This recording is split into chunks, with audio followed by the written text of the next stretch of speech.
Un douloureux souvenir va refaire surface le 22 juillet en Norvège. À Oslo, à cette date, 69 adolescents sont morts sous les coups de feu de Breivik, ainsi que 8 personnes dans l'explosion d'un bâtiment. Breivik, qui a été jugé, attend toujours son verdict. À la mémoire des disparus, une cérémonie sera célébrée, des couronnes de fleurs seront déposées et un concert clôturera cette commémoration.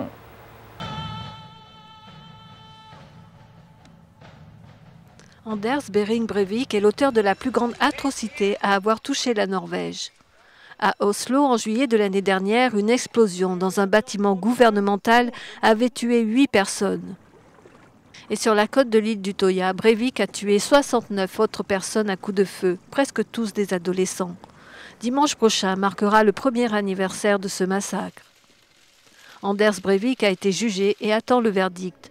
Le centre-ville d'Oslo a été reconstruit et la vie des Norvégiens a retrouvé son cours. Mais pour les survivants de l'attaque, les souvenirs ne s'effacent pas facilement. I think very few people, for example, go through a day without thinking of the events. Je pense que peu de gens passent une journée sans penser aux événements du 22 juillet. Une personne qui vous manque, une personne avec qui vous deviez sortir, à qui vous deviez demander un conseil ou quelque chose qui vous rappelle ce qui s'est passé. La plupart des Norvégiens sont fiers de leur nature libérale, tolérante et égalitaire, en contraste avec la vision conservative et opposée à l'immigration de Breivik. Une jeune survivante qui a écrit un livre avec son père sur les attaques explique que cette tuerie n'a pas rendu les Norvégiens plus peureux et n'ont pas déclenché de grands mouvements pour renforcer les mesures de sécurité.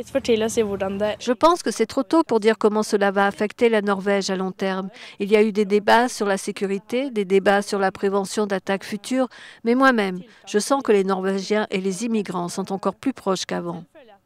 Des cérémonies de commémoration auront lieu ce dimanche. Siri et son père seront là pour soutenir les parents qui ne reverront jamais leurs enfants. Nous allons y aller ensemble, manger ensemble, nous occuper l'un de l'autre, nous souvenir de ceux qui sont partis et surtout prendre soin des parents qui ont perdu leurs proches, ceux qui ne tiennent pas sur leur fils ou leur fille. Cela sera particulièrement dur ce 22 juillet. Cette date du 22 juillet sera marquée dans toute la Norvège. À Oslo, il y aura une cérémonie religieuse, des couronnes de fleurs seront déposées et un grand concert clôturera cette journée de commémoration.